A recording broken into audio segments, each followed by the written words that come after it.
السلام علیکم۔ قرآن و حدیث یوٹیوب چینل کے معزز ناظرین و سامعین، آج ہم آپ کے لیے لائے ہیں کہانی کا عنوان ہے چوہے نے شیر کھایا۔ یقیناً آپ کو عجیب لگا ہوگا کہ بھلا ایسا بھی ہو سکتا ہے۔ ایک حقیر اور چھوٹا سا چوہا شیر جیسے جانور کو کھا جائے، نہ قابل یقین، نہ کبھی سنا اور نہ کبھی دیکھا، بلکہ تصور بھی نہیں کیا جا سکتا کہ چوہا شیر کو کھا جائے۔ لیکن آج ہم آپ کو یہ بات ثبوت کے ساتھ، یقین کے ساتھ ثابت کر کے دکھائیں گے کہ ایسا ہی ہوا جیسا کہ ہم نے کہا، یعنی چوہے نے شیر کو کھایا۔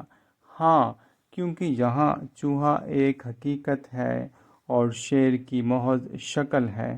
کہنے کا مطلب یہ ہے کہ زندہ، جیتے جاگتے، اچھلتے کودتے چوہے نے ایک ایسے شیر کے ٹکڑے کر ڈالے جو کاغذ پر بنا ہوا تھا، یعنی چوہے نے ایسا کاغذ کتر ڈالا جس پر شیر کی شبیہ بنی ہوئی تھی۔ تو معزز سامعین، ثابت ہو گیا کہ شیر کو چوہا ہڑپ کر گیا۔ آپ سوچ رہے ہوں گے کہ اس اسلامی چینل سے ایسے مزاحیہ یا سسپنس سے بھرپور کہانی کا کیا تعلق بنتا ہے؟ تو دراصل بات یہ ہے کہ محض کوئی مزاحیہ کہانی نہیں، بلکہ سبق آموز کہانی ہے۔ آئیے اب جاننے کی کوشش کریں کہ اس کہانی سے اصل میں ہمیں کیا سبق ملتا ہے۔ مسلمان کی زندگی میں جب اللہ اور اس کے رسول صلی اللہ علیہ وسلم کی حقیقت موجود ہو تو وہ شیر کہلاتا ہے، اور باقی باطل اس کے سامنے چوہے کی مثال ہے۔ لیکن جب شیر کی زندگی قرآن و حدیث سے عاری ہو جاتی ہے اور وہ برائے نام مسلمان رہ جاتا ہے، تو اس کی مثال اس کاغذ کے شیر کی سی رہ جاتی ہے جس پر جب چوہا جھپٹے تو وہ اپنی حفاظت بھی نہ کر سکے۔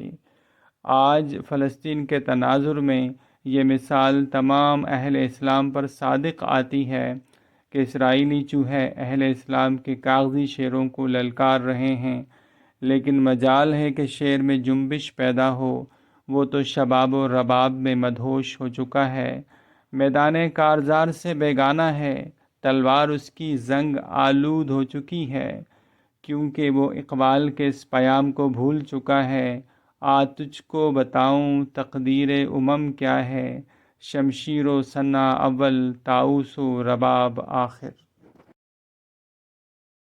دین اور دین کی معلومات کو دوسروں تک پہنچانے کے لیے ہمارا ساتھ دیں۔ قرآن و حدیث کے یوٹیوب چینل کو سبسکرائب کریں، اس ویڈیو کو لائک اور شیئر کریں۔ جزاکم اللہ۔